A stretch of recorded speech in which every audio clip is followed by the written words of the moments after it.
Scott's ahead, I think 13-12. I got Tom McCluskey's here in the box, in the booth with me now.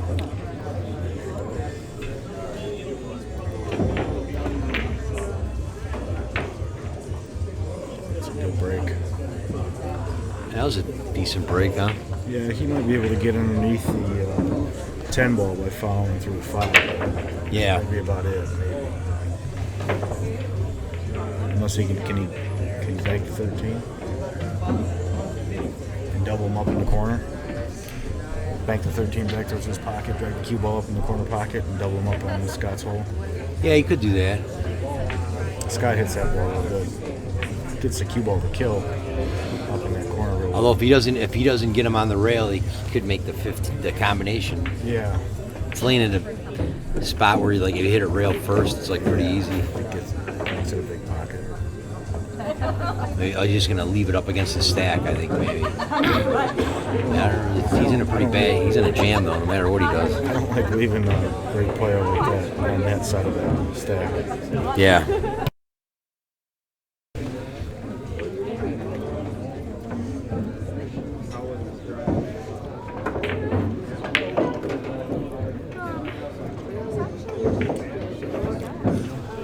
I don't know what he's looking at.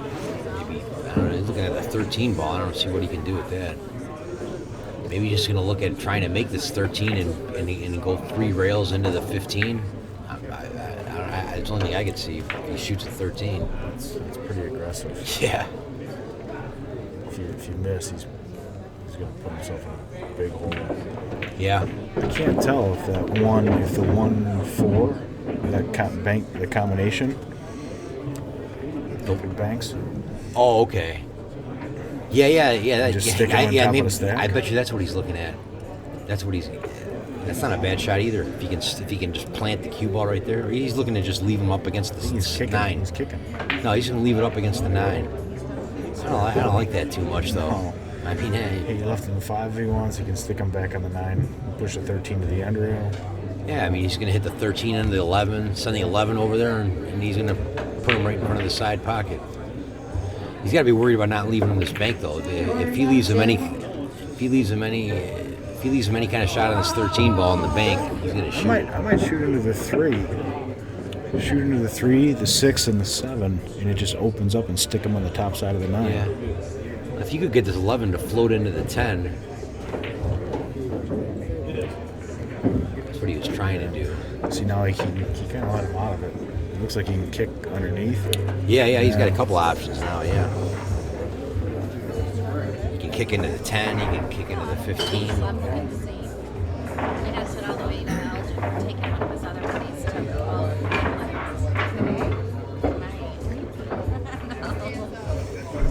You can see as I watched last night, and as the night wore on, Dennis's ability to pocket balls went down.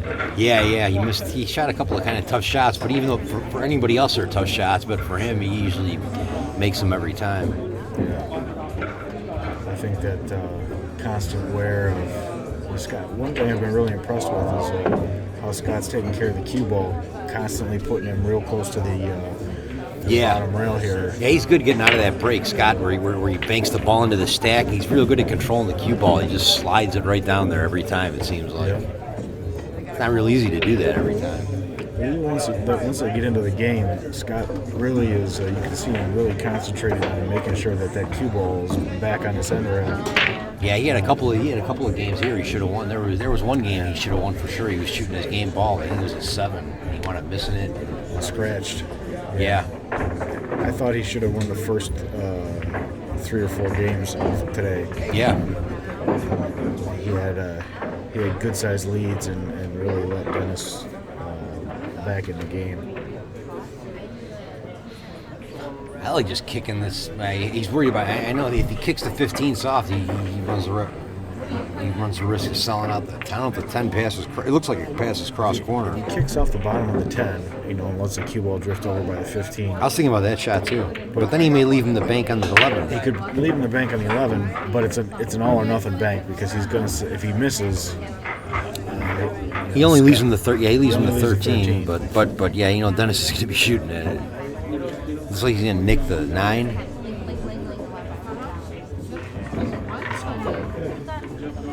That's all right. I might take a foul here. Just kicking right in between the 9 and the 3. I think he can do that coming off the 11 though. I think he's got a pretty good angle on the 11 where he can. And really the 11's not doing him any good there anyway. So it's like he's doing he's getting the 11 out of the way, so it's easier to run out if he gets a shot, and he's sticking him on the 3. Yeah, see, now 11 ball's better up there than it was down there. Wow. You got a really good spot there. Yeah. Can he straighten that bank out? Yeah, but there's no reward even if he makes it. I mean, if that 10 ball is in there, I like the straight back, but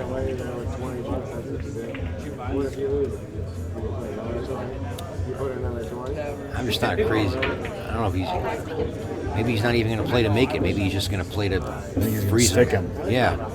And if he makes it, then he'll just kick 2 rails underneath the 10 or something like that. Well, I know I don't think he can make it and stick him. Yeah, see the way it's lined up. Yeah. If he goes all out to make it, his cue ball is going to be going over to the left. I like kicking under the 15, maybe. Then he could sell it. I think he's just trying to miss this and stick him in the stack. I like the little flame it rice. Man with the face going across I always see them. He did solve the 10 if he didn't miss it.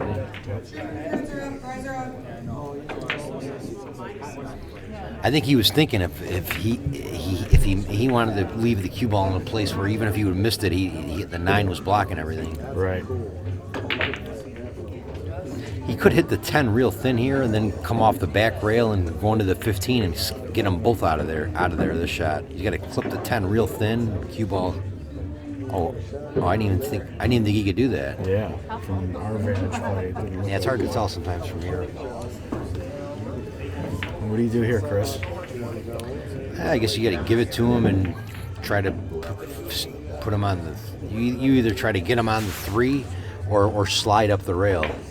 Would you think about leaving him playing rail first and dragging him up here? That's not that bad of a shot. Yeah, if you double him up in the corner. Yeah, that's actually not. That's pretty. Yeah, he's looking right now, maybe. Or he's thinking about leaving him there. I don't know, my ear. If he gets him in that upper right-hand corner, he's in a bad spot. He's in a real bad spot. If he's there, he can because he gets get out of there 13. Yeah, if he gets in that upper right-hand corner, now he can't come off the 11 because he's going into the 15.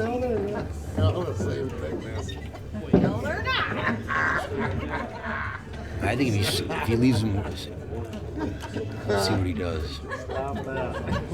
Yeah, I like your shot. You're saying going rail first, right?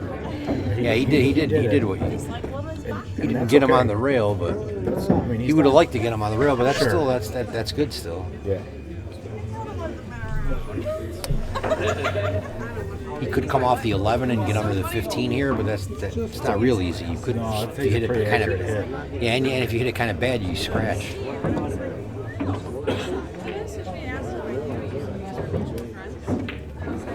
Or he could shoot the 14 into the 15, stopping the cue ball right there and scattering them both out. I think I like that shot. Yeah. Huh? Because I guess he wouldn't be able to bank the 11 at that point. No. Because where the cue ball's going to end up afterwards. Yeah, exactly. So, yeah, that's a good shot too. Yeah, if he gets lucky, the 15 happens. Maybe it comes over in a spot where it's blocked by the stack, and then it's really a good shot. Or when the 14 comes off the 15, it may go into the stack and knock a bunch of balls over. A lot of good things can happen. Scott made one of those shots about 2 racks ago. The opening shot, Dennis scratched off the break, and Scott cleared 2 balls off the side, very similar to that shot, and ended up making a ball in his pocket. Oh, really? Yeah.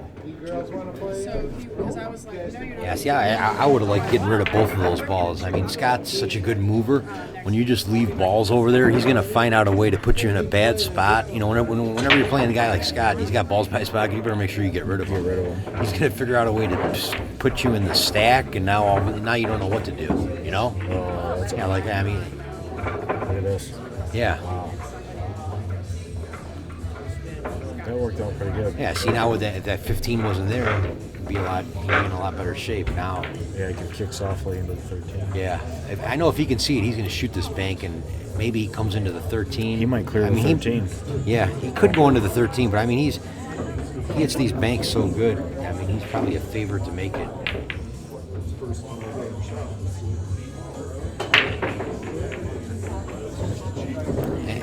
And if he gets a little fortunate, he could get lucky and put the 13 in a spot where he could bank it next. You know, if he goes into the 13, maybe the 13 bumps up here, and he could bank the 13 next. Right. I can't see how the 7 and the 8 are laying, but the 7 looks like it might go towards this hole off the bottom of the 8. Yeah, it looks like it's aiming towards the short rail on the bottom. Right. But I see him. He may even make the 13 for Scott, but that'd be okay if he makes them both. Oh. Yeah. Yeah, see what I mean? Though he could have got a little fortunate there. If he makes that, now he could have got it. He could have got lucky and gotten a cross corner in the 13 next. I think you're going to see Scott bank this two rails into the 7, and he's going to drag the cue ball down. Yeah, he gets lucky. He may get some movement. 15 could go in off the 7. A lot of good things could happen. That's a great shot. That's a really yeah, he controlled the cue ball nice there. Yeah, now that 7 being down there, now that really puts him. Now if he leaves him anywhere down there, he leaves the cross corner.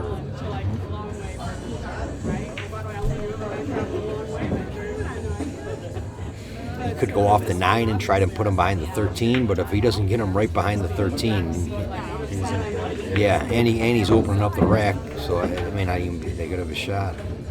So come off the 2 and put him behind the 13. Eric Nelson, your food's up. Oh, okay. I guess he didn't even try.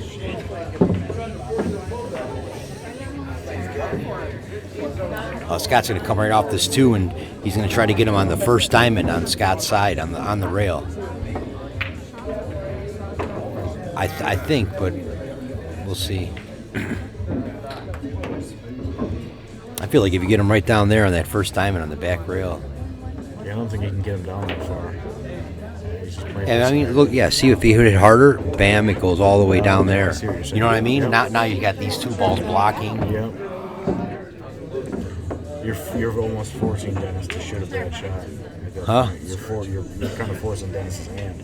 Yeah, Scott's like afraid to leave him anything. He's figuring if I do that, maybe it leaks out over here now, which could happen. I figured he's probably going to try to kick this 13, get it rolling towards his side, and block him on the 2. Okay, he just played it like that. That gets the job done.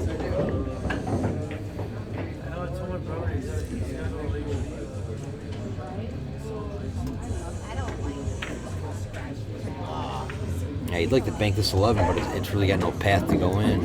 But he could get it rolling into the 14. Maybe something good will happen, and just hope. Looks like he may run right into the 5, the cue ball. Yeah, that's where they put it.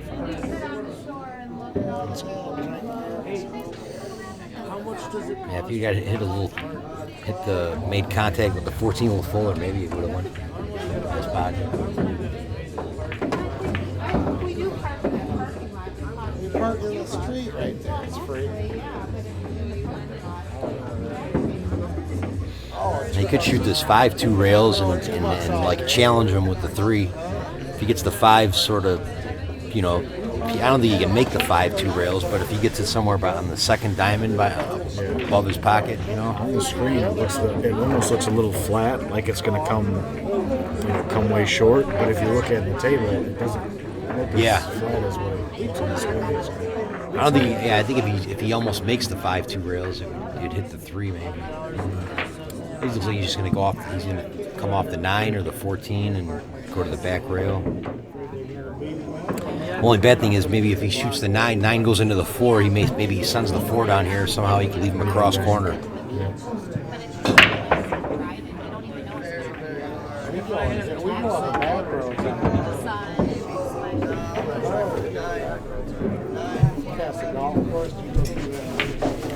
Maybe he's gonna shoot the 4. Yeah, the 14. It's like he's hitting it like a stop shot or something. I guess he can see the whole ball. He's gonna stop it right there. Oh, he found that one. Yeah, he just knew he was gonna stick him in the stack, and if something good happens, something good happens.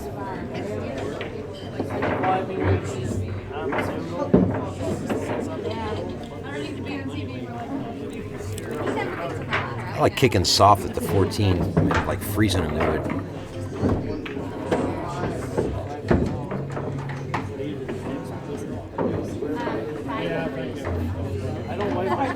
I don't even wipe my boat off when I come out of that race. It's not dirty. Even if the water comes over the front sometimes. What do you think about just rolling up on the 11 and trying to tie the 11 and the 3 up? Yeah, you could do that, but I feel like if you like real soft, roll into kick into the 14 real soft, and if you like freeze him to the 14, he's in a there isn't too much you can really do. He can't. Can he 2-rail it towards his hole without someone out? Yeah, like if you roll into that 11, maybe you leave him a bank, or maybe he can scrape off of these balls and put you there. Scott shoots this shot real well, where he plays 2 rails off the 11, and the cue ball tracks up table towards the 9 and sends a 14. Yeah. Yeah, I think if that 11 and 3 weren't there, that'd be a pretty good shot. But I don't know, he could sell out the 3 if he does that.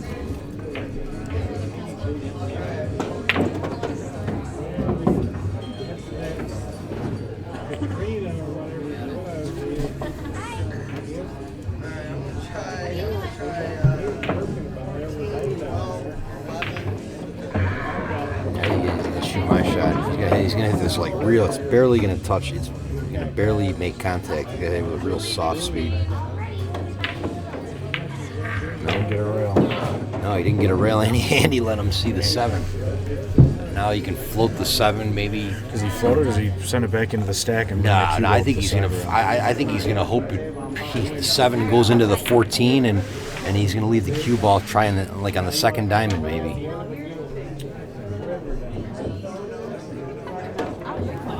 I mean, he's got a pretty good chance of making this 14 ball, I think.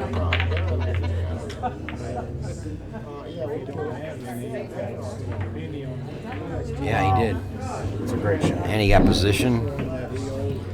I think, that passes. I don't know what kind of angle he's going to get to fall on the 13. I mean, on the 3, he's got to go from the 7 to the 3. Just stop the cue ball and draw the cue ball out 2 rails. Yeah, I think that's the best path. Yeah.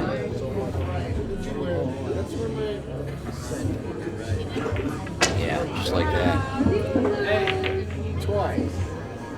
Yeah, you just want to make sure you hit this hard enough.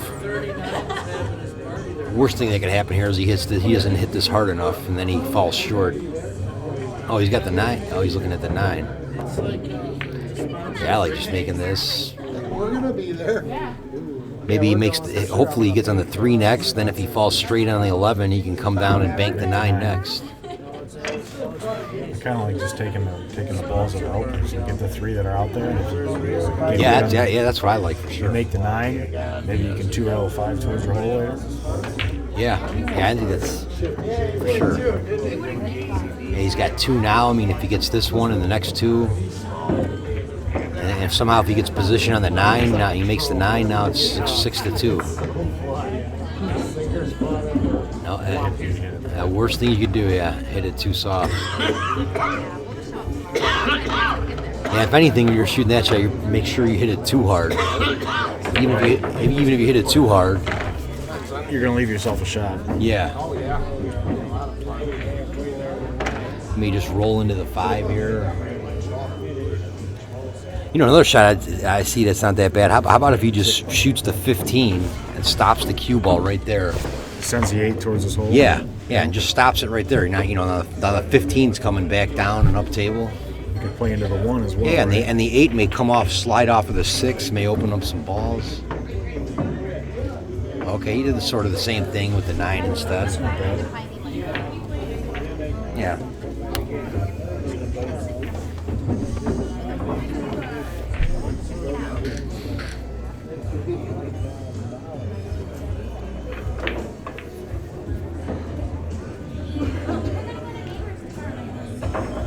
I don't know what he's looking at here. I like kicking 2 rails. Two rails. Yeah. It's kind of risky, but the reward's pretty good. If you hit it pretty good, you get the 9 out of play, and he doesn't really have anything in return. I feel like as the night goes on, his aggression starts to show a little bit more. Yeah, he's like looking He wants to shoot that. Yeah, he's 5 like, where's there a shot? Can I find a shot here somewhere? Yeah, and threaten Scott to shoot that 3 ball. Yeah. I don't like this. I mean, I like kicking 2 rails under it. He didn't get a rail again. Yeah, now he left Scott a free he 2 was rail supposed on the 9. he was supposed to kick 2 rails under that 9. I mean, that's. Sure. I mean, you hit it with a real good speed. So if you happen not to make contact with the 9, maybe you freeze it up, or I'm surprised he didn't see that. Scott's gonna. It looks like that ball's lined up I think dead. He's going to try to stick him on the backside of the 5 up there. Yeah, that's what he was playing. And that ball that he removed, it was like lined up dead in Dennis's pocket. Well, Look, it looks like he blocked him here too. It looks like I don't even know if he can see the 9. It's real close. I can't tell if that I ball don't goes think he off can the see 8 it. or not. He can't see the 9. He can kick under it. He's definitely got to kick under this 9. I mean, if he leaves that 9 there, one more shot, Scott's gonna. Yeah. He's got to hit this ball kind of full and send the 9 towards the 11 and that other ball. Wow, he got pretty fortunate there. I don't know if he may have left him a bank. Nope, looks like he didn't. Maybe he did. Yeah, I guess he bank did. the 10. Yeah, he's gonna bank the 4, but he's got to hit it like hard to get out of the kiss. Oh, the 10. Yeah, you're right. Wow. Now he left him a return back, right? On the 9? No, I don't think so. Maybe. It looks like he's blocked, but it's hard to tell.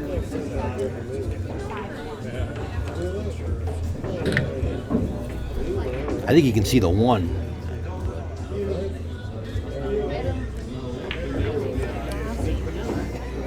He could be thinking about banking this 1 ball into the rail, into the 8. He was probably looking to see if the 8's lined up dead, Right. Because if he drags him down there, maybe. Yeah, but no, he's not He going to do just got that. him in a bad spot.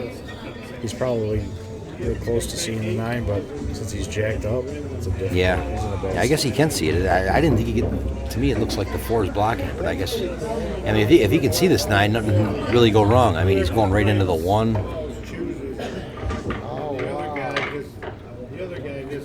And if he happens to make this 9, he's going to have it. Yeah, the cue ball is going to stop because it's been running into the 1. Now he's got an angle to make the 4 and break the stack open.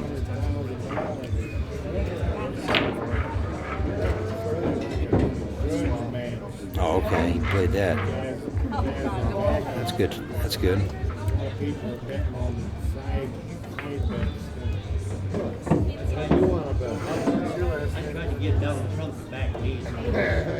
Yeah, he's in a dilemma here.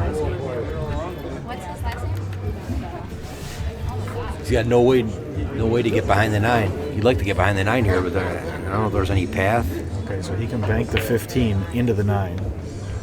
Looks Yeah, like if he he's got can the do top that, side he of the can- looks like he's got the top side of the 15 for him. So.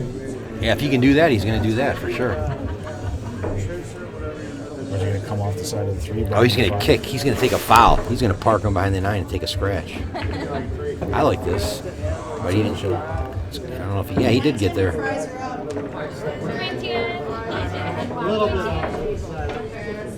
He almost didn't even get a foul. A little bit harder, he would have got a rail and everything.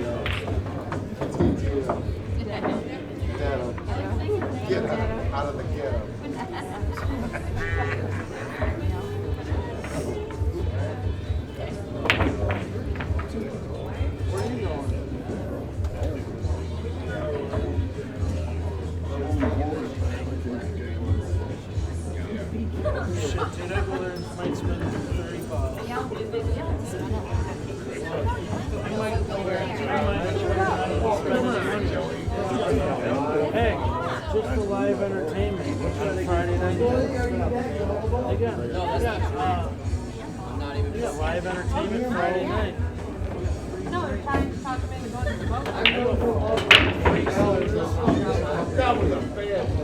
That was bad.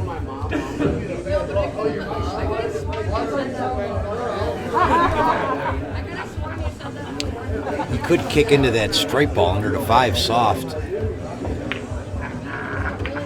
wouldn't be that bad of a shot. Here's an aggressive shot. Shoot the 3 ball, 3 rails, drag your cue ball over off the side rail into the 5 and 13 that's up.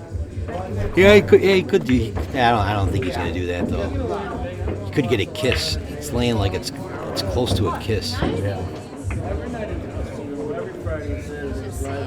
I think he's going to kick soft into and try to slicker him on the 5. Yeah. They always have it sitting up on The stage, yeah. And then somehow later on, if Dennis lets him see the 9 later on, maybe another 5-6 innings from now or 4 innings from now, Scott will have a shot where he could shoot the 9 and then the cue ball go into the 10. I think he's going to kick again. He's just going to kick at it and see if he can stick him on the backside of the 9. Maybe that 15. He's looking to see if that 15 and he's afraid of that 15 and I'll show you right where it's at. 7-15 combination. Maybe dead. He's worried about it. Yeah. Maybe that's why he doesn't want to leave him up there. He's afraid he's going to shoot the 9 in, and then he's got a dead combination.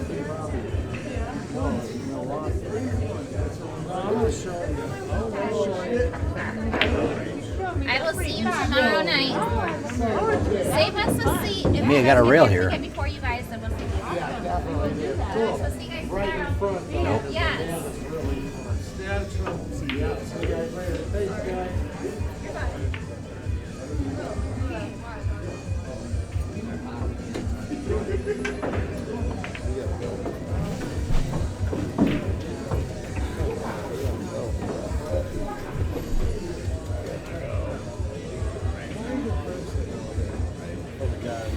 I'm guessing the next shot, Scott's going to try to do something to break up that combination. It's the way that 7-15's laying pretty dead.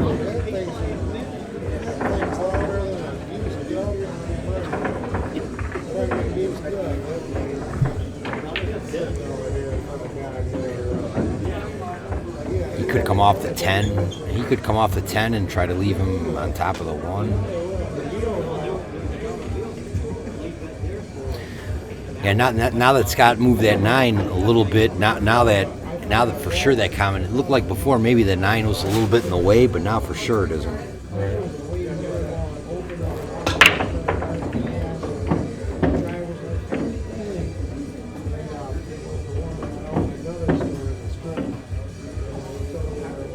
Yeah, if Dennis leaves him under the 1 ball, Scott's going to have to just fan the 7 to break that combination up and leave him on the rail.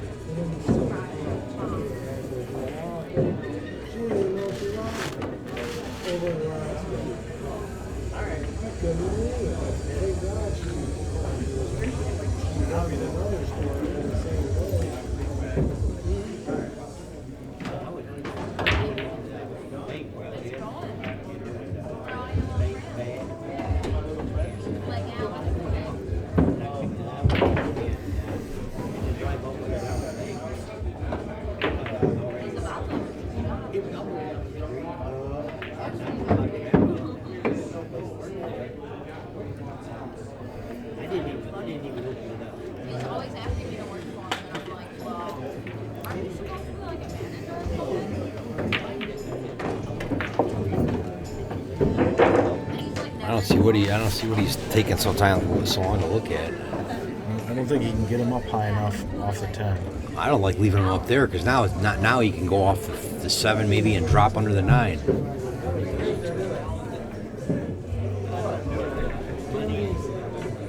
Oh, okay, he did that.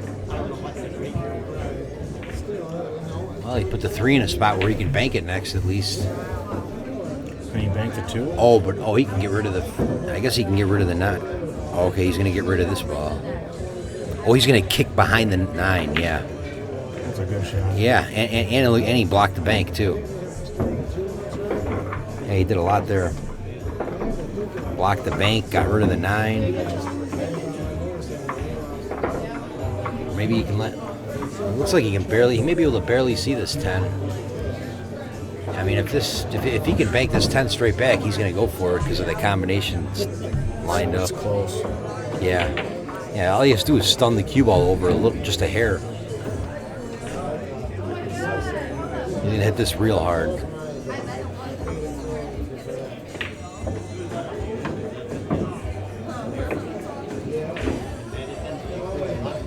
Nope. And he sold out.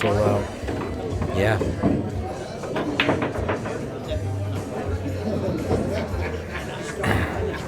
Yeah, and it's a free shot too. Nothing can really go wrong here. The only thing you got to watch is that the angle he's got is going towards that side pocket a little bit. Yeah, I don't think I see the angle. I think he's going to hit there, and he may even come into the balls, but I doubt it. But he's just going to roll this in real soft. Try to get on the 5 next, and then go from there.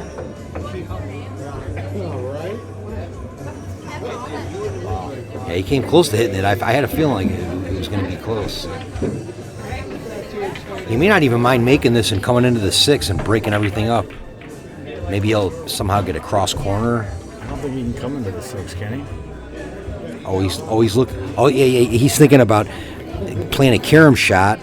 Now he makes the 5 off the 9, and now the 9 comes in and breaks all those balls up. That's what he was looking at for a second. But I like what he's doing right here. Spin it in and maybe take you that 1 up like that.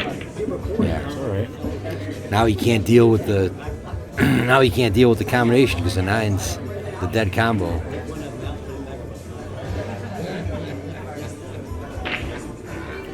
Yeah, he's got to be real careful here. I mean, if he does something with that 9, he leaves him a straight back. He's for sure Dennis is going to shoot it.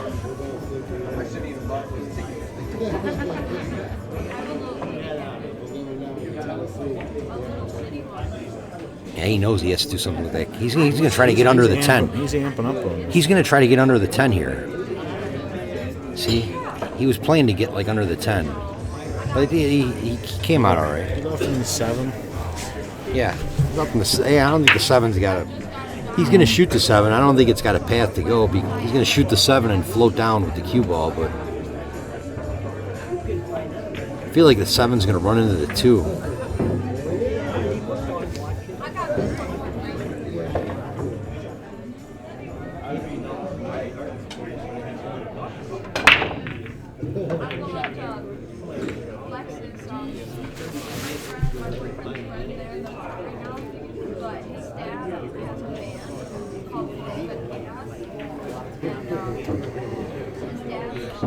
Yeah, I don't know. I feel like if he banks the 7, maybe it comes here and over here. I don't think he can.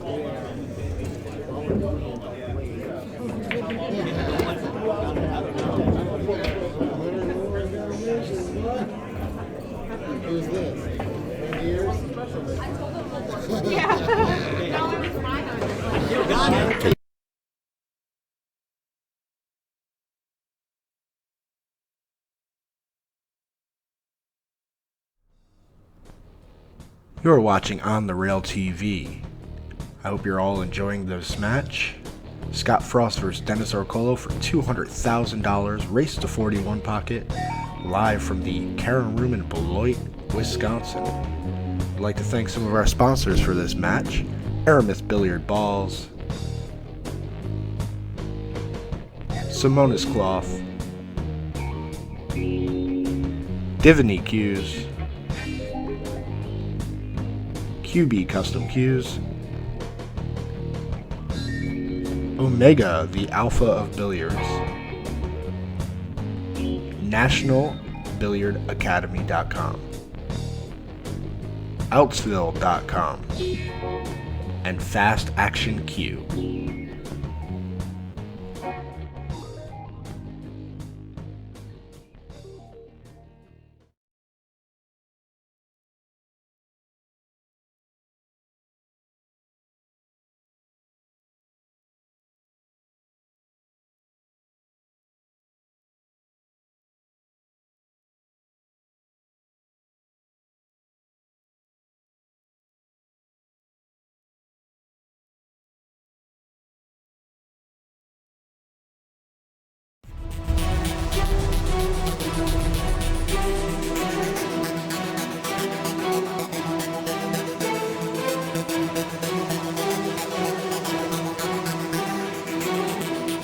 Rocket Rodney Morris, and welcome to my DVD, Rocket Science.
Yeah, he flew here, so he couldn't take anything on the plane. So he told us what it was. I put a little Simonis 860 HR on that. Some acoustic sound panels.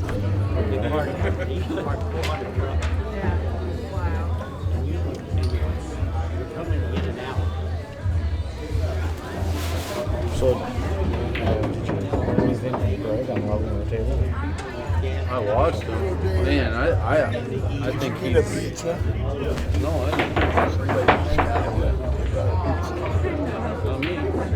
I just thought maybe. Go ask Jason. Go ask Jason Sword. The blue guy in the blue? Yeah. Is he a good player? He's the state coach of all the games. Is he a good player? I don't know. I never seen him play.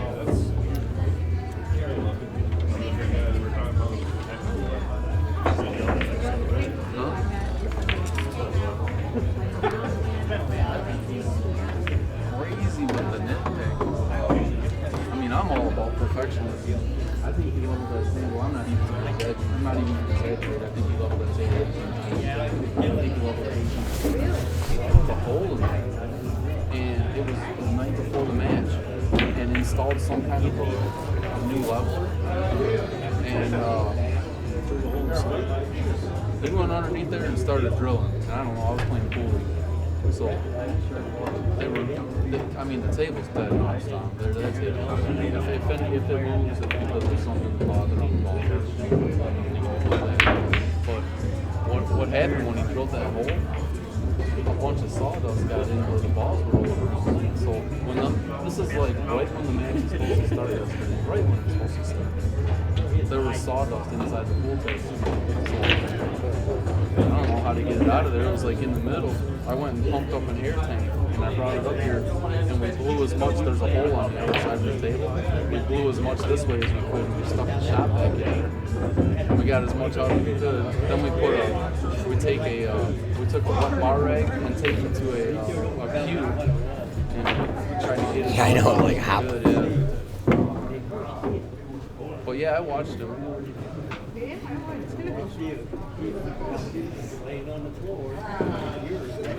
The thing is, like you going around that table over and over and over and over. There's that slate sitting on nothing but shit. It's not sitting on any bed frame whatsoever. It's sitting on nothing but shit.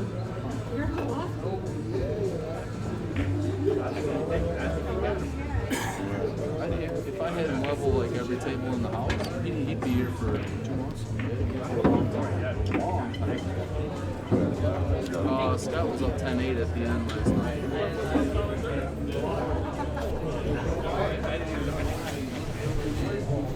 Did you watch it?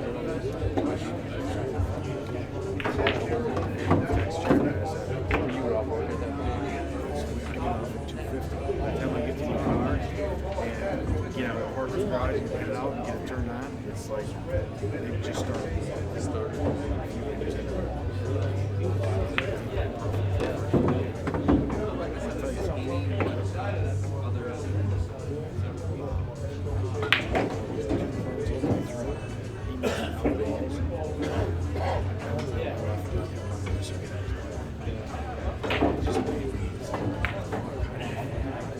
I'm telling you, it's complicated. I mean, I've been in the middle of this whole thing. It's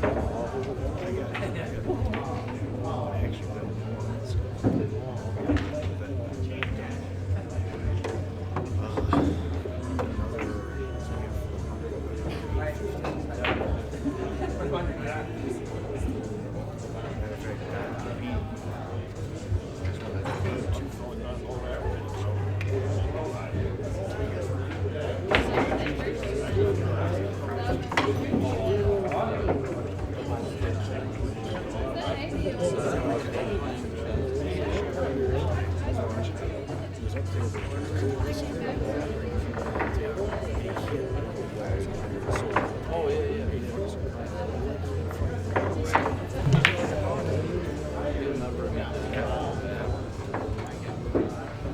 Well, the last time the third guy was when he drilled that hole in and inserted it. I still gotta check it out. See what he did. I mean, Scott was taking a ball. He was shooting the ball straight. If it didn't every time he said it.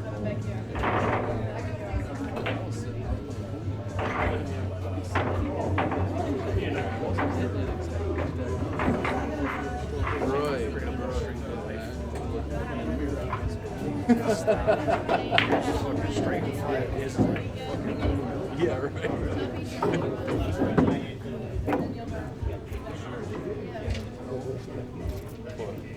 I asked Greg, I said, I'll give you my opinion. I said, I think you got that table been around it for 10 times. He said, yeah, I know. Because he knows that.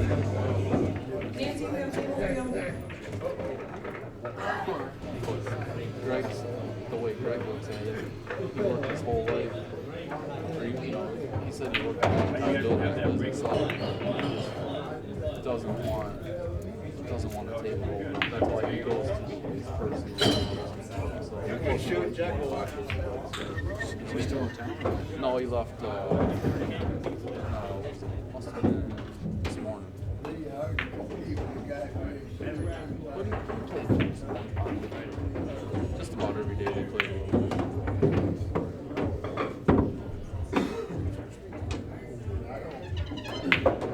gonna call him Todd.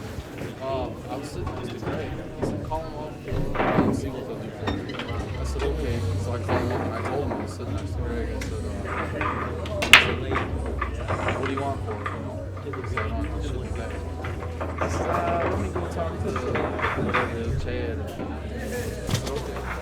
Come back and he says, tell you what. He said, when we make that top, if you just bought that top, we charge $25. He says, I will give it to you for 16. So I didn't commit to it. Okay, let me think about it. I'll let you know about it. Okay. I already took the other top apart and put it upstairs. Then what I'll do, I think I'll just call him up and tell him to go ahead and take the apart top.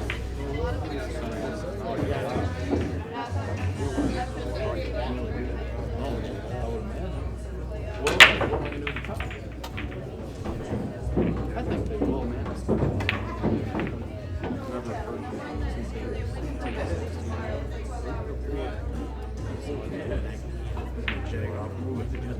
Yeah. I'm just pretty good with them. Like, I think.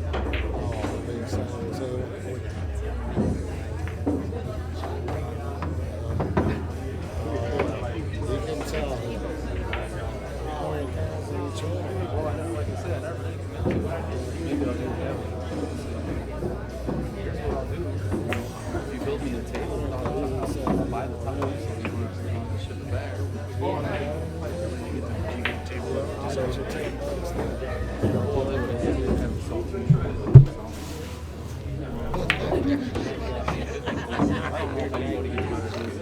I know, but you're not getting real. Yeah, they would have to check the price that I'm paying. They just check the 16. That's what I would say. Make my table and you sell $1,600. Right, yeah, I'm not check the price that I paid.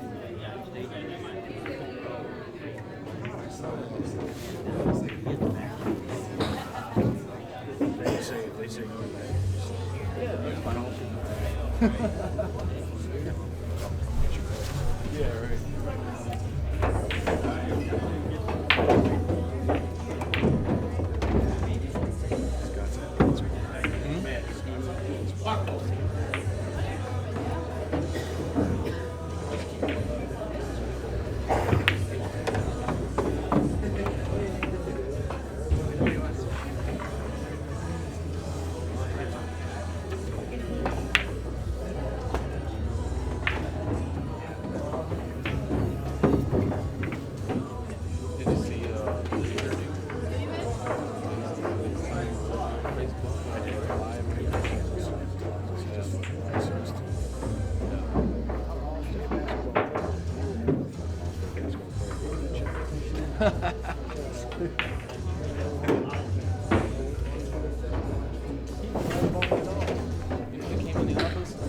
Charlie was there, and Charlie was scared of everybody. Charlie wouldn't have no part of that. She took it. So the next day I brought her out, and we were all around the golf table. And he was talking to this girl. Scott says, "Come here, Charlie, come here." Charlie wouldn't have no part of that again, Scott told me,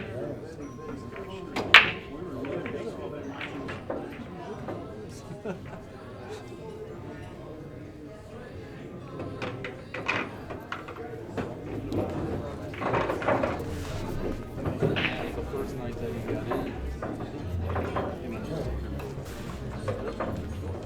I was there for the conversation. Scott wanted to go.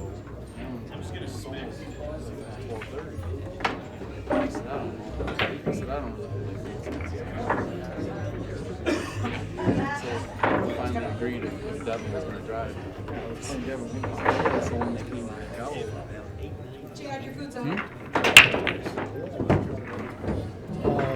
I don't know. I might have to keep score. I think Tom will jump in. Anyway, when he got out of the room, it was a whole different story. Scott's really wants to go. Tom really wants to go.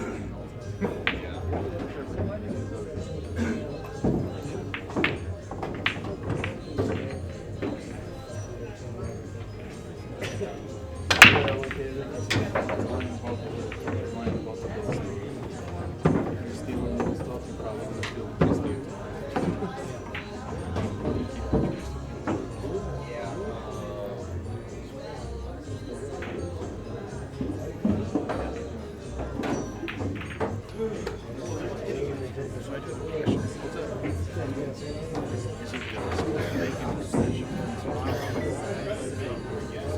never really. I guess I did make one, and it cracked. But I just made it out of maple. Larry wanted to make one out of maple. Yeah, it was Larry. Right. Exactly. Right. Yeah. I had an extension that kind of tightens on the butt. You want one that goes in the bottom? Just threads. Just threads on the bottom.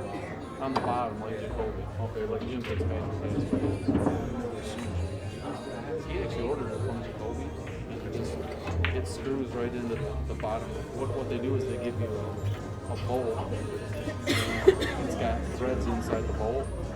And the bumper actually, you thread it right through the bumper. They give you a whole, they give you a wrench and everything. And then you can get like a 4-inch or a 6-inch. Just screws right into the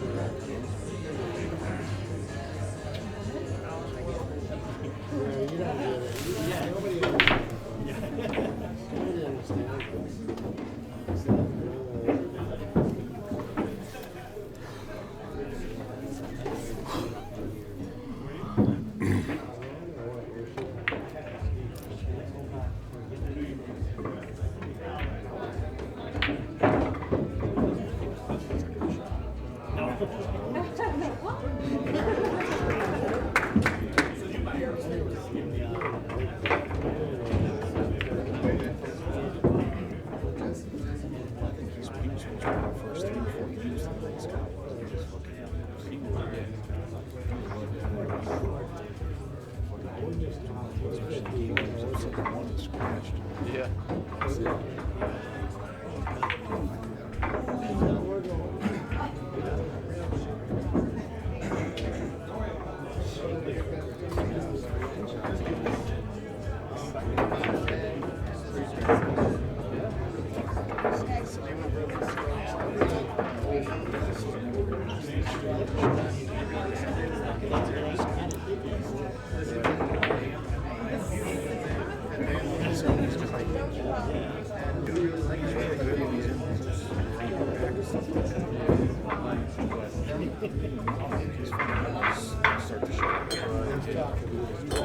Everything's got to be more perfect.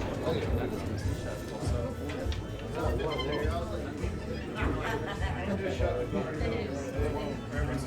yeah, and almost gave whole stream.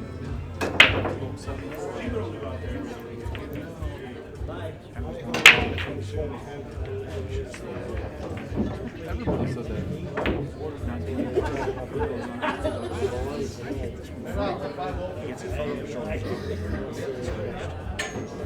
don't know what the advantage of hitting front is.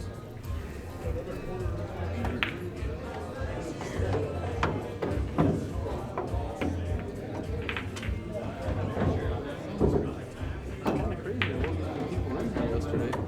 So I thought, I didn't, I never look at the tills at the end of the night.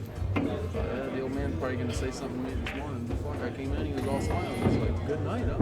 I said, yeah. Yeah, it didn't seem like it to me. But I guess the bar did pretty good.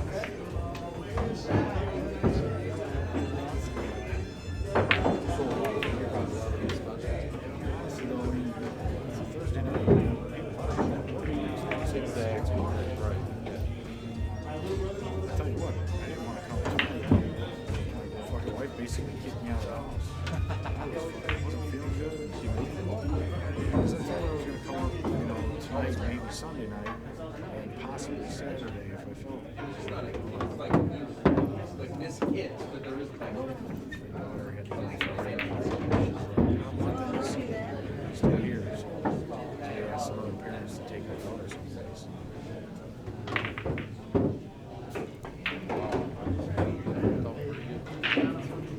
I really did this. I expected to break even. If I break even, I think it's good for the community. These are the parts.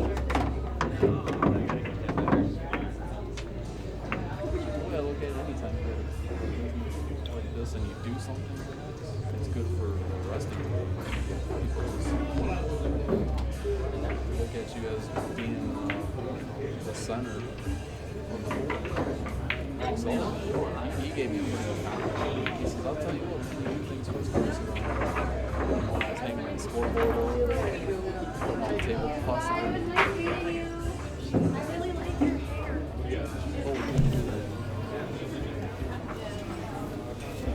He said, I don't know why, if anybody else wants to go to the match, he said, I don't know why anybody else would want to go anywhere else.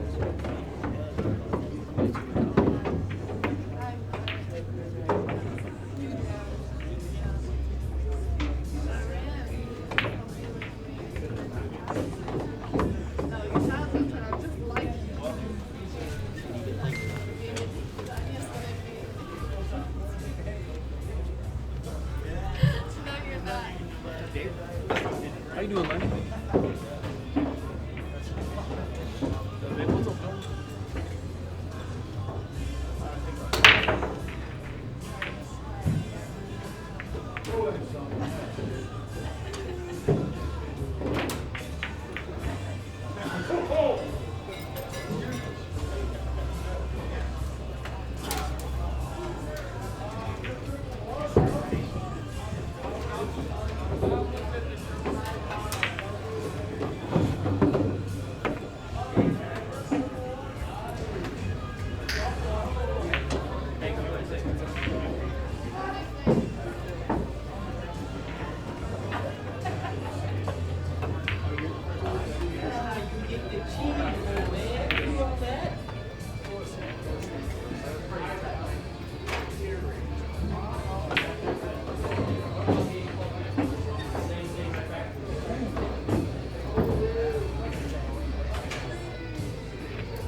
Yeah, there's some.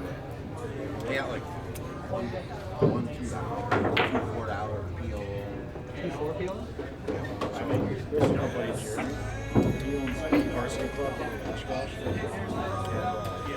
he plays a lot of poker. He's the one that when I ask him questions about poker, he's the one talking about it. I'll look at you tomorrow. I feel like I see some of the PLO.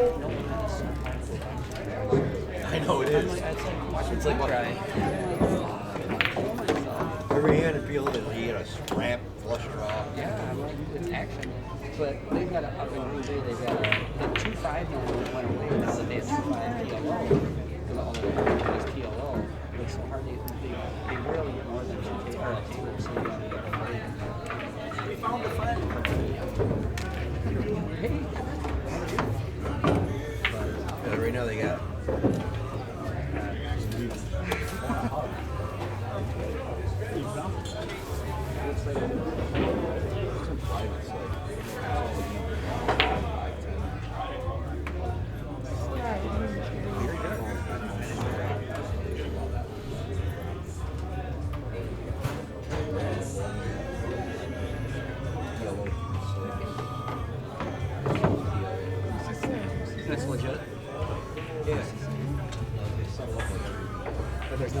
sitting on the back end. No, I think as far as the site, it's like legit. I mean, you never know what people want. Yeah. I think Scott's scratched that big time. The same exact. I mean, I'm sure there's tons of. Yeah, Scott took about 8 scratches this game. Not even exaggerating.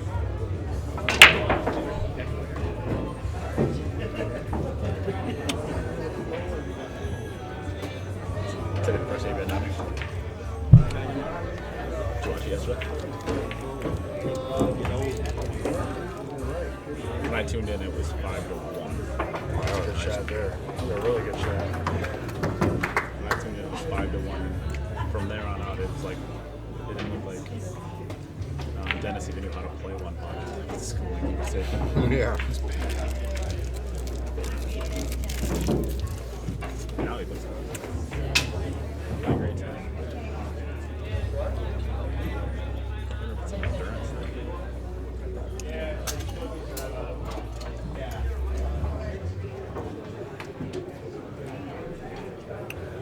Jules told me he heard that Dennis spent $7,000 of his own money. That's 7,000.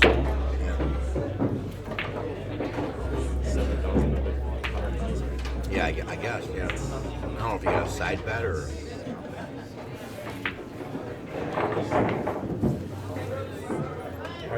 He's using a Scott? What? No, I bet with somebody else. Just 1,000. On the side. Yeah. You found somebody to take Dennis for a bit? Huh? Yeah. A lot of people. A lot of people here like that. Gil and his I like buddy him too. Carter bet on Dennis. Oh, you like Dennis too? I hate Zach Frost. Yeah, I know. A lot I of hate people. him. He's like a better version of Chad One. You might not know Chad. I think I know Chad. You might. He's your buddy. He's the guy. One of Tom's best friends.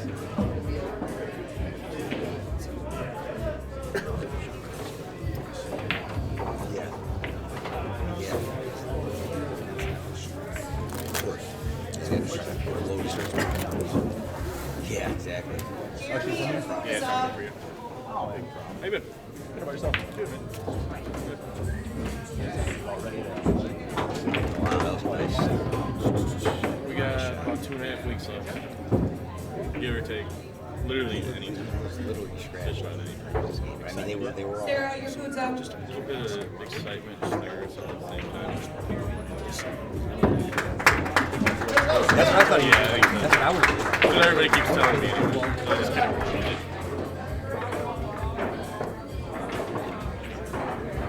I guess maybe I felt it was easier to knock the ball.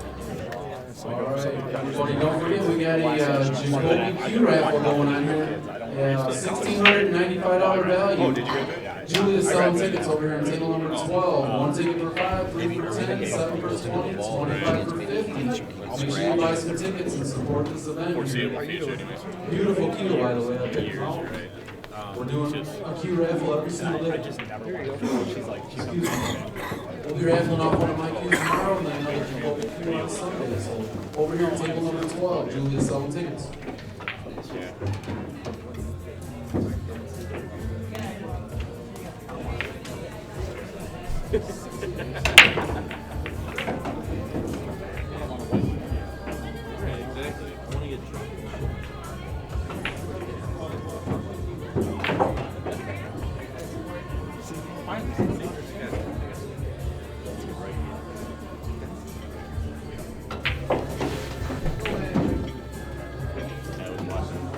I was at work.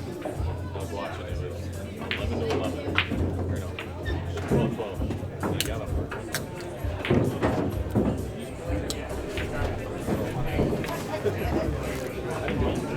Really good thing is not trying to save time.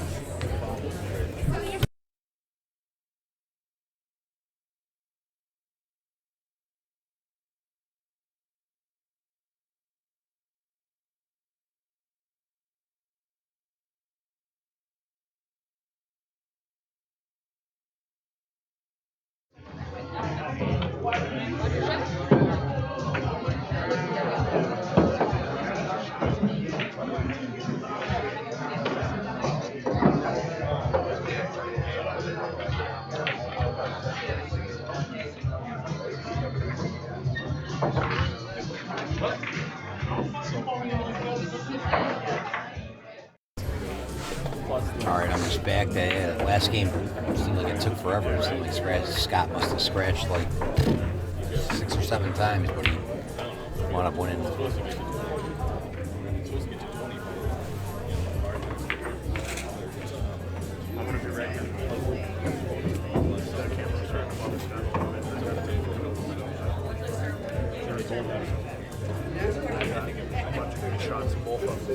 I got somebody coming here in the booth shortly, but I took a short break.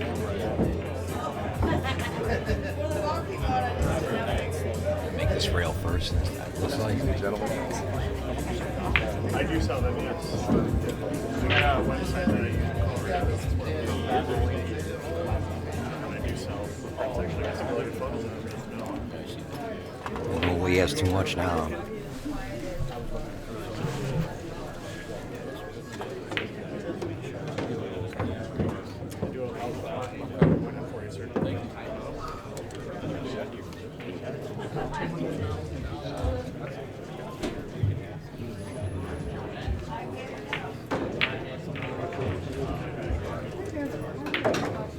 I don't think that he can do anything with the 14, really. Maybe he's going to hit the 9 and freeze him and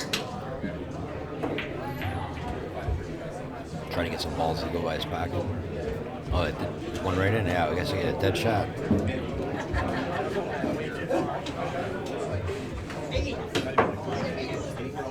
This game's got to be kind of aggravating for Scott. He had to fight so hard to win that last game. And now it looks like he's going to lose one like in a flash. I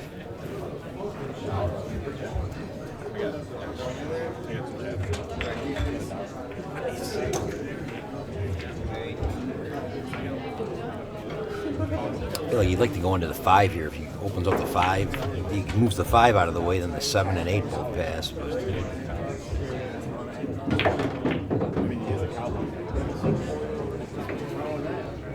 yeah, maybe actually the 7 and 5's probably lined up dead. Probably better. Looks like this game's gonna be over. Scott's break after this.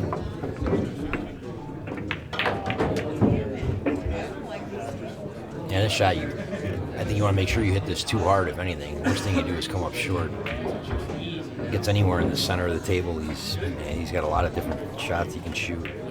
Shoot the 8, the 13, combination.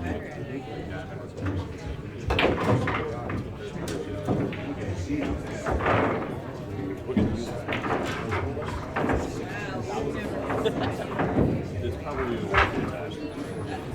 it's made out of like platinum. Yeah. With like maybe a couple a diamond rock inside a small walnut. That shit just sits in like a shrine.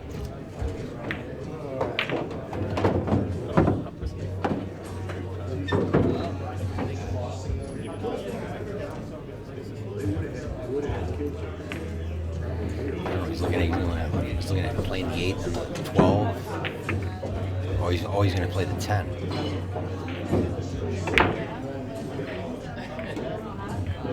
That was a nice shot. Make things a lot easier.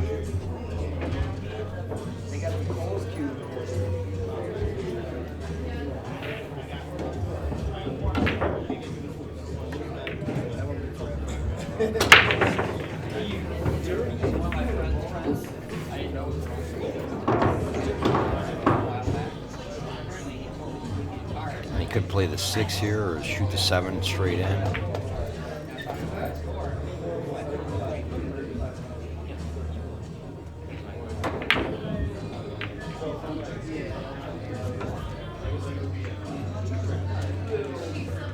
I like shooting the 6. Maybe you could come 2 rails out. Right. I feel like you should either shoot the 7 or the 6. You can shoot the 6, come out back in the middle of the table. You've got more options that way.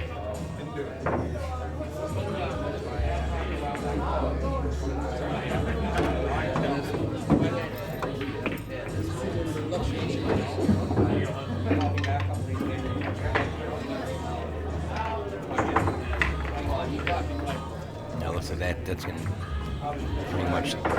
this game. He's playing for two balls.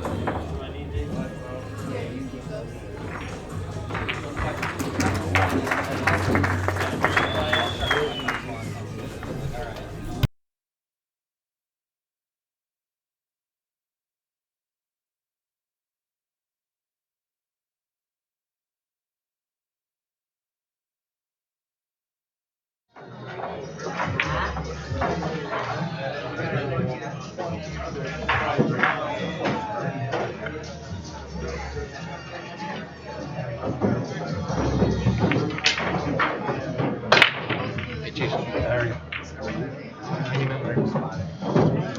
Give me some help.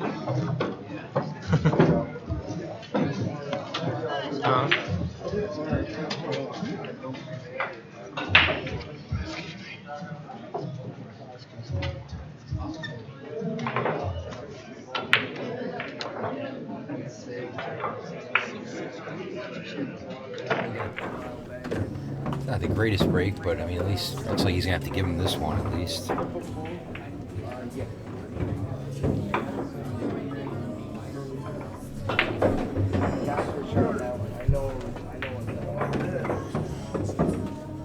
It seems like it's going a little bit slower today. Yeah, I tell you what, these styles are really starting to showcase themselves, huh? Yeah, that 2 games ago, Scott, I feel like Dennis kept putting Scott in a bad spot. He took a scratch. He must have scratched like 8 times. He still wound up winning 8-1, I think.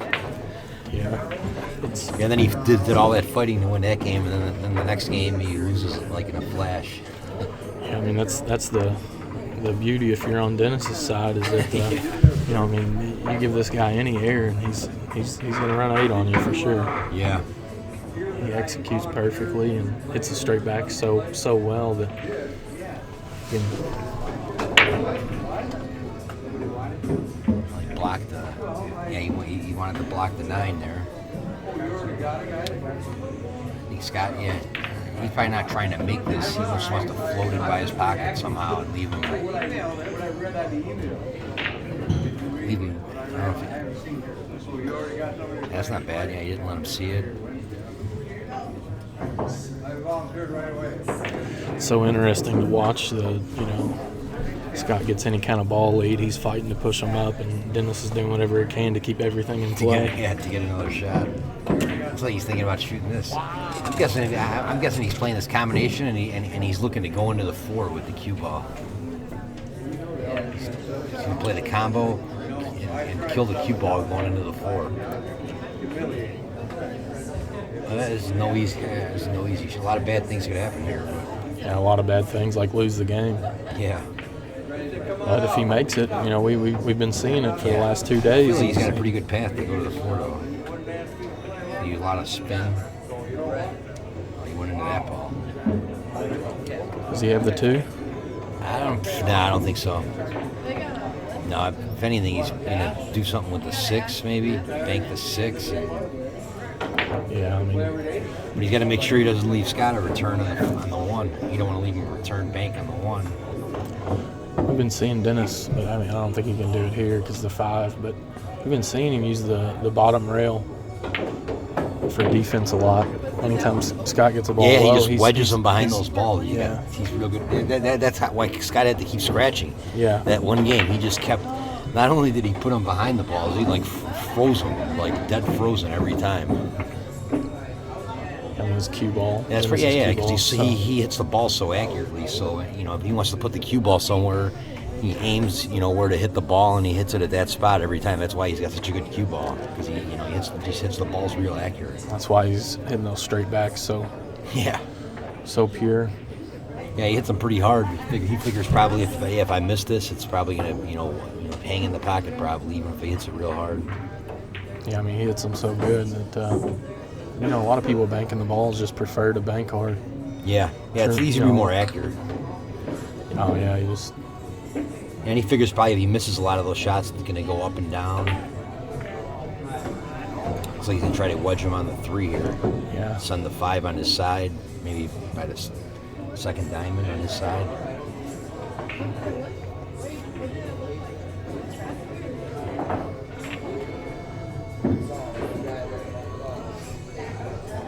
didn't freeze him, at least. I can't tell. Does Scott have any angle to get him in the stack here? I don't think so. Yeah, actually, maybe. Yeah, I can see the bottom part of it too. Yeah, he's gonna fan the. He's gonna fan the 2 and try to put him right on the 9. Go off the 3 and do it too. Just like or the that. 3. Oh, okay. Yeah, even better. Yeah, so I thought Well, he had that's the about as angle good as there. it gets. Yeah.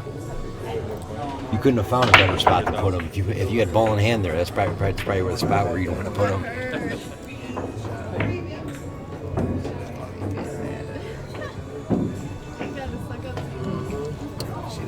So you're gonna take a foul?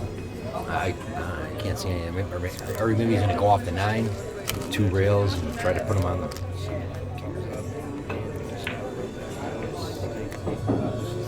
No, he's taking a scratch. Can't blame him here. That's one thing we haven't really seen a whole lot of. Yeah. You know, I'm used. I mean, I know Scott had that one game where he just kept battling back, fighting away from getting the trap. But he, you know, yeah. Anytime you see, I think anytime you see two real good players like this, it's almost not, a lot of times not even worth it. It's got to be like a real strong position to take a scratch because you take a scratch, the guy's just going to get right out of it. You know, it's almost like worthless.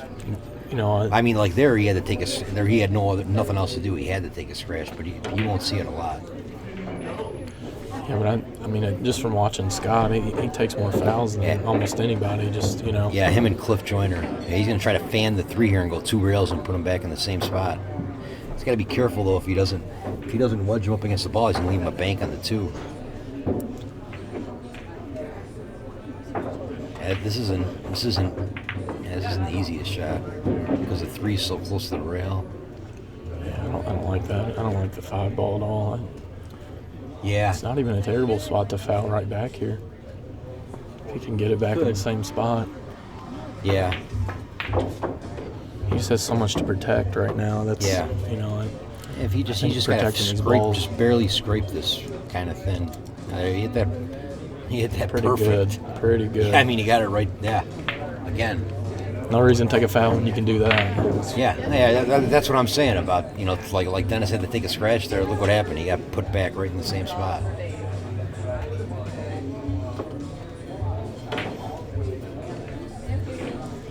I'm just talking about I haven't seen as many fouls for, you know, they've been taking fouls to get out of traps, but not to put somebody else in a trap. Yeah, exactly. That's what I mean. I know what using you're the stack. Yeah, you haven't seen a lot of that. Like it's the last case scenario. Usually, if they take a foul, there's no way I can get out of this trap. I got to take a foul. That's been the only real fouls that we've seen, though. None. You know, I got this guy dead to rights. I'm just going to put him here. Like I was saying, the only way you're going to take a foul, like you're saying, is you got to have such a strong position.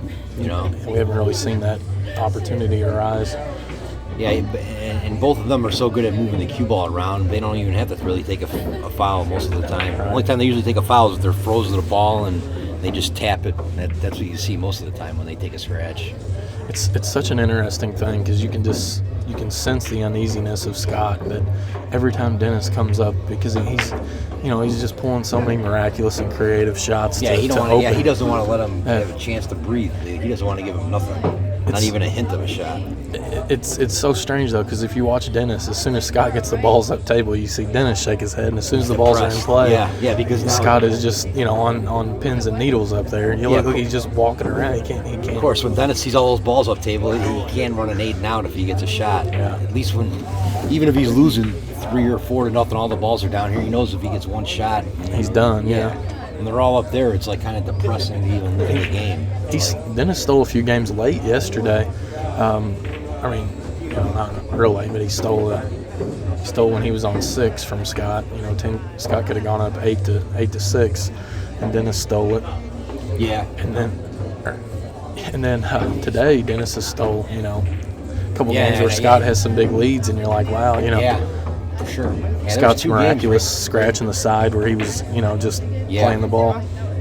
Couldn't see it, obviously. There's been a lot of goofy stuff happen in this set so far. That's the reason why I like the long race. Yeah, I know the ball skidded a couple of times. It happens, but it happens. What are you going to do sometimes? Yeah, and it happens more with players that use hand chalk. And I feel it happens more with the measles ball. For some reason, the chalk just like sticks to it. It's a different resin. Yeah. Greg Sullivan was telling me, that the cue ball, everybody likes the measles ball because of the dots, and me personally, I like it because of the weight, but it really does. The chalk just sticks to it, and that's why it skids. But then also on top of it, you have Dennis. He uses hand chalk, and we're on a black table, and you can see the powder just all over everywhere. Yeah, that's what happens. A little bit of that powder gets on the ball, and then he makes contact with right in that jumps. Yeah.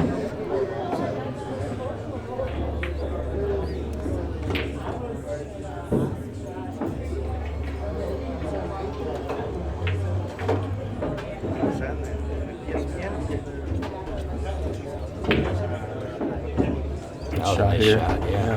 Just don't get jacked up on the 5. No, he's okay. All right. I think he's going to come around and maybe play for the 1 combination on the 113, or maybe he gets on the 5. Does he have the angle to draw into the 1 here? No, I think it's too steep. I think he's going to come into the 13. If he comes into the 13, then he's got nothing. Oh, yeah, I guess he could come down for the 2. I can't. Yeah, he could. Then maybe he could open up the rack.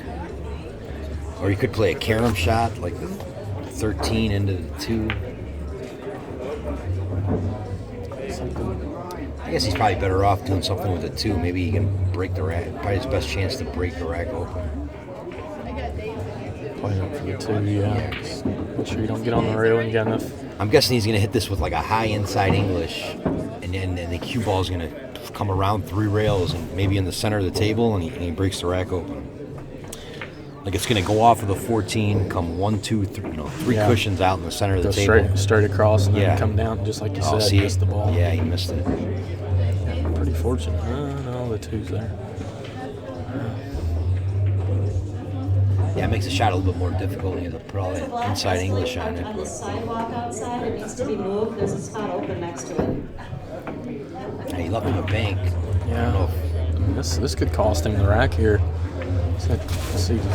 Yeah, if he'd like to make this bank and just come up a little bit. So he's gonna like amp up on this shot, hit it real hard, and straighten it out. He wants to move the cue ball up like 2 inches probably. I mean, he still has to manufacture an out here, but yeah, I mean it's. Yeah, he just wants to make sure the cue ball's off the rail and 2 inches up. Well, that's perfect. Yeah.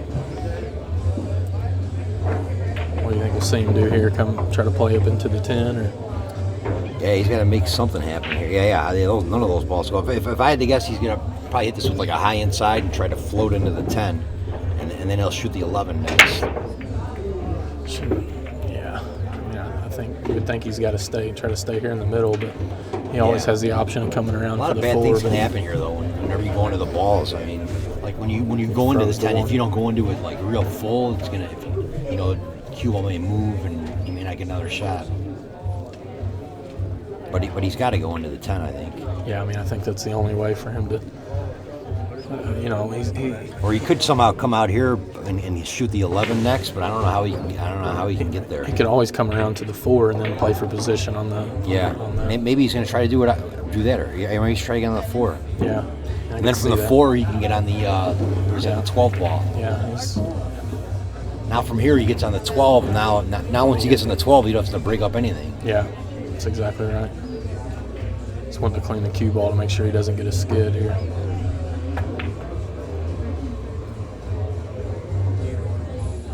Yeah, things are getting hot here between the 2 players, and it's not lack of sportsmanship or anything. They're both just fierce competitors, and they want to make sure that they want to make sure that neither one of the other guys is going to get an edge by even moving the ball a centimeter. Yeah, this is a touchy shot here. He's got to get perfect. If he comes over a little too far, he's going to be blocked with the 13 ball.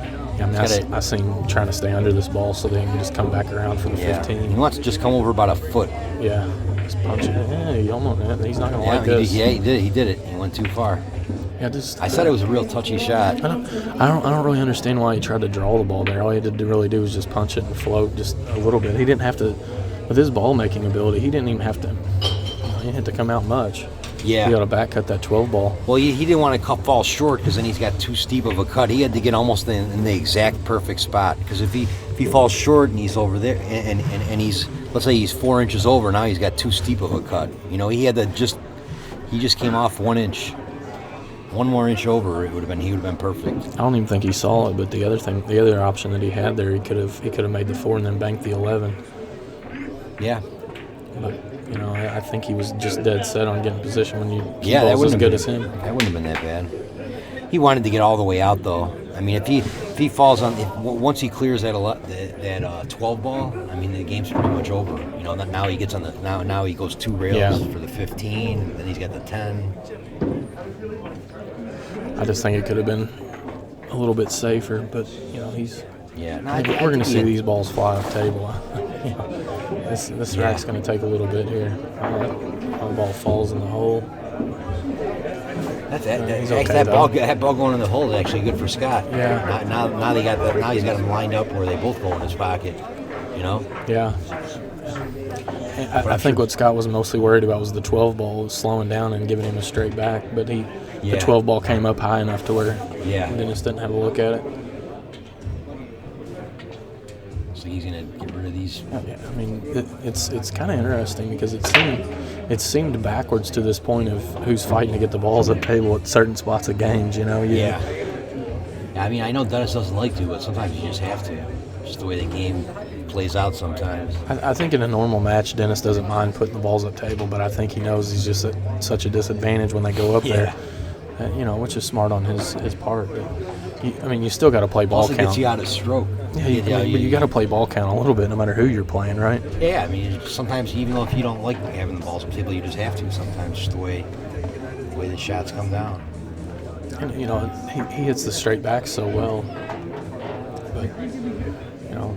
Yeah. Yeah, if he's like off of the rail, you know, not on the back rail, I mean, he's pretty much going to make it. Yeah, he's like 60%. They're all layups, aren't they? Yeah. I mean, it really is unbelievable. Yeah. The only time it's tough is when he's close to the rail. That's the only time he's going to have a little bit of a tough time with a straight back. But if he's, 5-6 inches off that rail, you pretty much guarantee if it don't go in, it's going to be.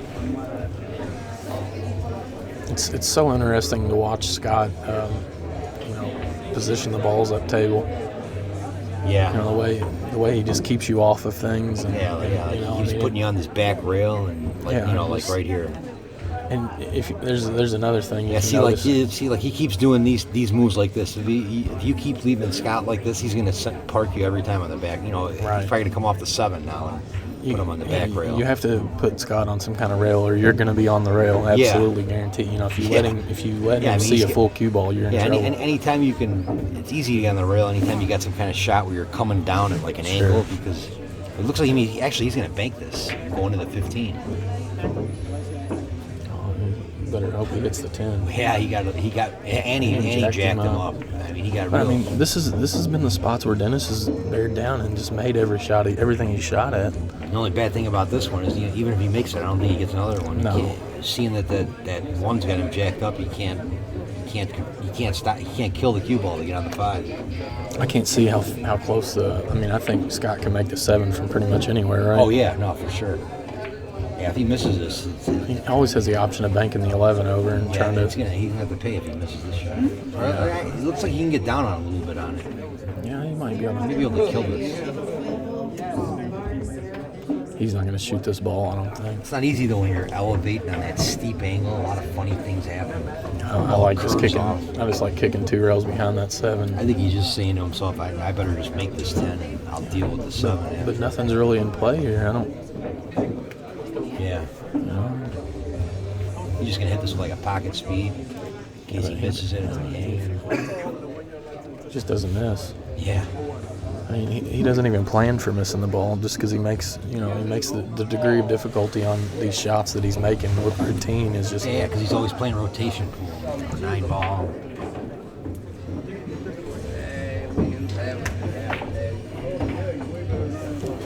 Yeah, but what about the 3-railer he hit? Were you here earlier when he hit the 3-railer to win the game? I missed it. I think I just ordered something to eat or something. It's funny because that 3-railer is my favorite shot. Yeah. And it's I shoot it even like warp speed. I shoot it all the time just because I like shooting, and I know it's a sucker shot. Yeah. Yeah, I mean, if it wouldn't have landed in the hole, Scott would have had a layup cross corner. Yeah, of course. Who knows what's going to happen when you hit it that hard? Anything can happen. But like you said, when you're that accurate, what do you do? Yeah. He did pretty good here, this shot. Yeah. You could leave him a bank on that one here. If he goes off the 12. I like going off the 12 and putting it on top of the 1 so he can't even bank the 1. Maybe you could just get it to roll right on top of the 1. Yeah. Because I don't think he can make the 9. The only bank that really goes is the 1.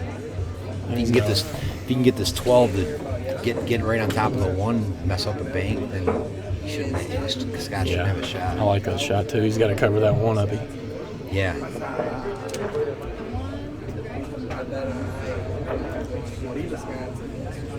He's thinking about banking this 12 cross corner. Yeah, I mean, but like we said, this is. I don't think he's gonna be able to get the cue ball back. He's gonna stop it right there. I said he's gonna leave Scott a tough shot. It was actually going right in the hole if he would have made it. Yeah, if he'd have hit it a little harder, it was there. Now Scott's in jeopardy of he's gonna have to leave it back here. Yeah. I mean, he can't. If he takes it out, he just leaves Dennis straight back. I mean, I think I don't know. I'd like shooting it. I don't know. It's tough. It's a tough shot. Well, he was pretty fortunate there. Yeah, pretty fortunate to make that ball. That's why I think he was just better off to shoot it. You know what I mean? If you're going to sell out, I mean. Another reason I like shooting it, like if you're Scott, like let's say Scott just gets up there real quick and without even thinking, looks and shoots that shot. And now Dennis is going to be thinking, boy, did I make a mistake there? Maybe I shouldn't leave him like that. Sometimes you sort of get in a guy's head when you. I think once in a while when you're playing a guy like this that doesn't move a lot in one pocket and he leaves you those like teaser shots, sort of like if you just get up there and shoot a couple of them and make them, then the guy really doesn't know what to do. Plus, he had a chance of knocking that ball out too, depending upon how he hit it. Yeah. The ball by Dennis's hole, but we'll see here. I mean, I mean, like we said, these have proven to be layups the last 2 days for Dennis. Yeah. He's got to go with a high ball here. He's been used to. He wants to make sure he gets in the miss center of the table so he doesn't leave him a shot on the 5 if he misses it. If it goes 3 rails and breaks up the balls on the spot, then it could really be it. You know what I mean? If he shoots the shot real hard with follow and it goes and he misses it and the 9 ball goes 3 rails and into the balls on the spot, and then it could really be bad. Yeah, bank it long, or he banked it long. Yeah, if he misses this shot, he wants to miss it short so it goes up and down. He's using inside English now. Yeah. Yeah, like I say. Oh wow. Yeah, you were.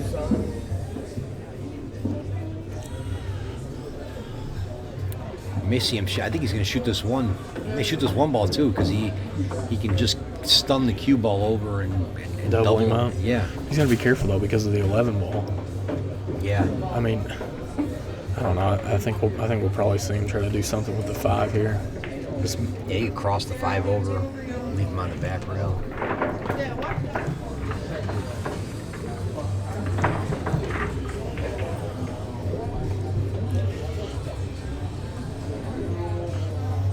I don't think you can shoot the 1. The 1's too close to the rail. It'd probably be like a kiss. He's going to try to get this 5 on his rail, on his side. Yeah.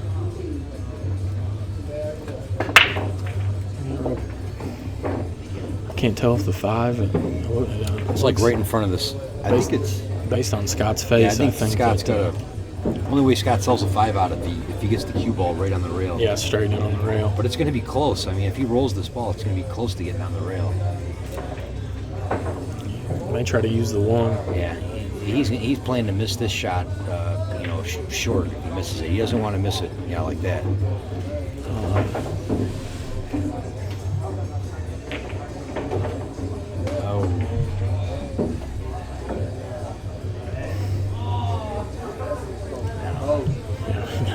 There's no way he shoots the 5 from here. Yeah.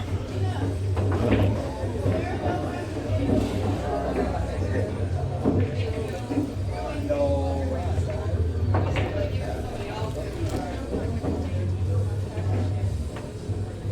think Scott may have a 2-railer. Yeah, he's going to shoot the 2-railer on the 7 Yeah. here. It's not easy, but even if all he has to do is get it rolling anywhere towards his pocket, he's going to be all right. Oh, he sells out the 11. Look at this. I mean, you couldn't have nothing worse could have possibly happened. Wow. That was pretty unfortunate, but he didn't hit it real good. He hit it a little too thin. He should hit the ball. Looks like Dennis isn't going to be jacked up either, so.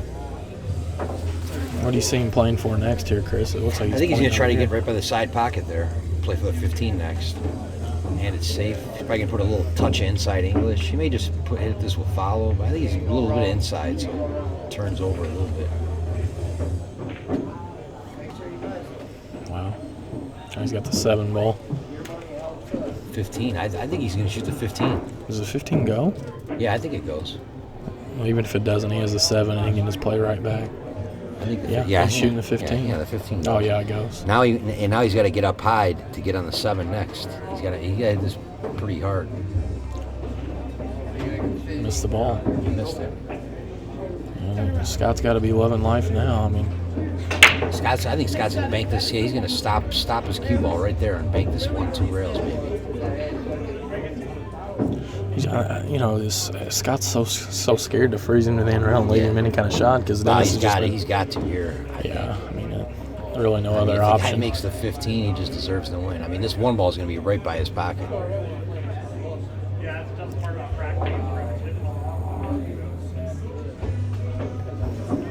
Dennis, first thing he goes to is he looks straight at the 15 ball. Yeah, he can't shoot the 15. I mean, you say that until he just gets down there and fires the thing in like it's nothing. But yeah, I mean, I agree with you, but if he kicks under it, he may leave him a bank. I mean, this shot, you want to kick it and cross it over, and the cue ball goes straight down. You got to hit you got to use a little left hand spin and hit right before it. Yeah, you got to get the cue ball up. That's why it should be rolling towards the 13. But he did. Yeah, I see, he did that. I would have kicking under it. But he did the job. It worked. But.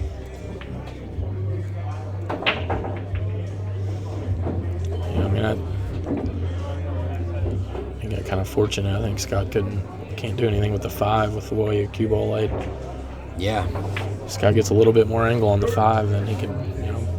He's got to be able to get the 5 out of there so he can go up table. He's going to try to. Yeah, that's what I thought he was going to try to do.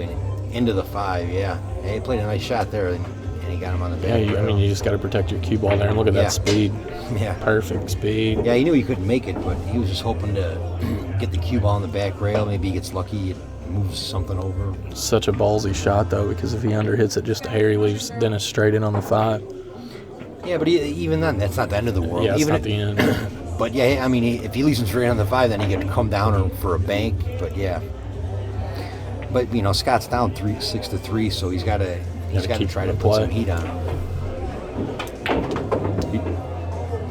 Yeah, he's gonna. I think he's gonna try to thin the 15 and park him behind the 1. But if he hits the 15 and it runs into the 1, something bad could happen. Yeah, and he's frozen to the rail. So yeah, see what he draws. I think we'll just see some kind of slow, controlled shot here from Dennis. If I had the worst thing that happened here for Dennis is let's say he hits the 15 into the 1, and now all of a sudden he leaves Scottish bank on the cross. Yeah. Yeah. That'd probably be the worst case scenario. Or you never know. I mean, sometimes the table rolls off just a hair on a shot like this. You hit the wrong side of the ball, and you just leave him straight in on the 1. Looks like he might be kicking. Oh, he decided that. Oh, wow. He was. You know what he was playing there? He trying was to take the 1 out. Yeah, he was playing the 1, but he hit it too full. That was why he missed the whole 1. That's I don't understand the speed there. You're up 6-3, and balls just do something safe. He actually got a little fort. I mean, it's not real easy to get position on the 7 or the 13 here. He's going to hit this with a force follow, and the cue ball's going to come somewhere around where the 5 is, if I had to guess. Yeah. But anytime you're next to the rail like that, and you Yeah, got I was gonna say he might just take this ball first. Actually, yeah, you're right. Yeah, Come 'cause back now he around can, for the 1, or he play up for the 7. He chunked it. Oh, he missed it. Yeah, you can't. Yeah, that's probably why you shoot the 1, just because of the degree of difficulty of that shot. Yeah, but I think it was worth it. I mean, if he makes that, it's a little bit of a tougher shot, but actually, I mean, if you shoot the 1, you have to hit it so hard with so much follow, it makes the shot. You could punch it out. But yeah, I mean, with that shot, he was just rolling it. He had a natural angle. I think Scott's speed was just a little quick to get down over the ball there, because he had originally planned on shooting the 1 ball and then changed his mind. Yeah. And he didn't walk over and check his angle and keep his same routine after he switched. Yeah, it looks like he's going to try to cut this ball in, and he's got to be real careful here, though, because if he. I think he's going to try to kill the cue ball and get straight in on the. That's 15. pretty tough sled there. You got to make the ball, or you're gonna. Or he could go 3 rails around the table with inside English. Yeah. I think you play the cue ball like 1, 2, 3.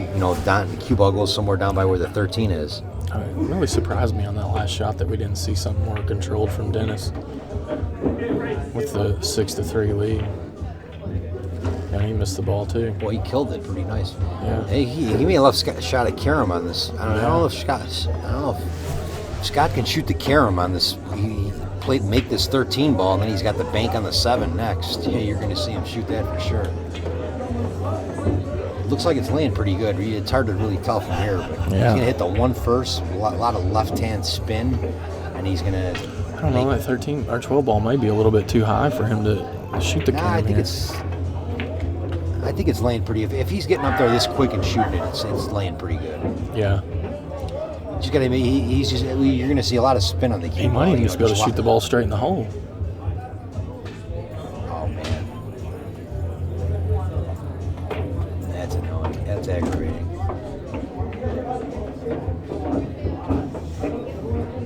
Wow.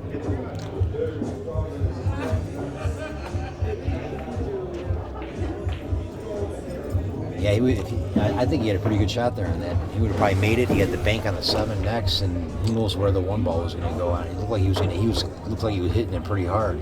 So yeah, a few unforced errors from both sides there. Yeah. Dennis sold out, and Scott just wasn't able to capitalize either time. Yeah, I think he was going to try to bank that 1 like up and down, so it came back down, and then he banks the 7 maybe. Yeah, he was. I'm taking a little break. I'm going to take a little break. Yeah, I think I'd take a break after that too. Yeah.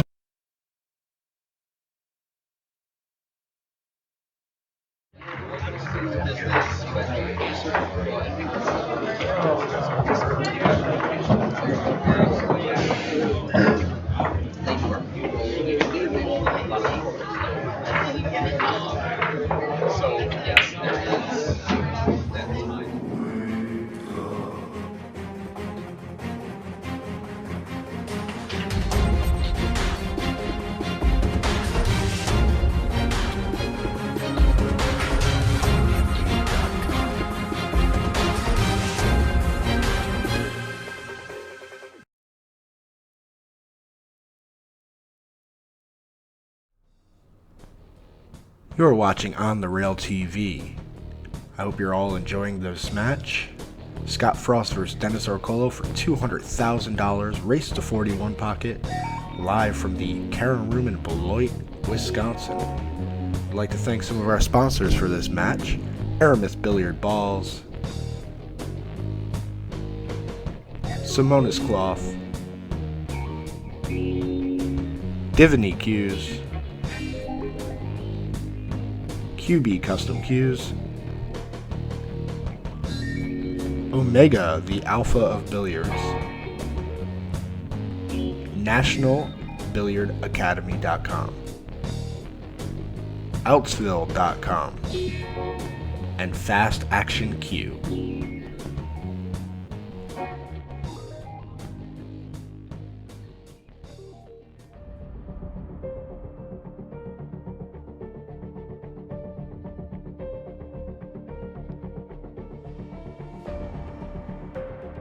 Listen, it's real simple. It's no secret. My strength is knowing the game. When I played Effort in July, these guys were with me, And that's something that I have on my mirror. Leave no shot.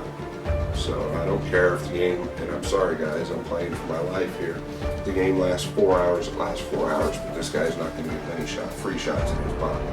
And if he does, I'm doing something wrong. But for me, he's obviously a great shot maker. I think I'm a great shot maker playing long pocket as well, but for me, I'm going to take as many fouls as I have to. I'm going to completely keep him off the shot, and I'm going to frustrate him. I don't care if he needs 1 and I need 16. I'm going to make that game last as long as possible, because what it does is wears him down mentally. And that's what I'm going to do. I always do aggressive, but God, he moves so good, so I have to find something, and how to counter, offense, defense, and I have to look what he's doing, and have to make sure, what I did, what I do, and wait for the chance. This game, especially when you play the best player, you have to think about, you have to go easy, take it easy, make sure you have, because you play the best player, he knows a lot, and of course I have to think, I have to careful every shot, so well, that's how I play. That's why I play.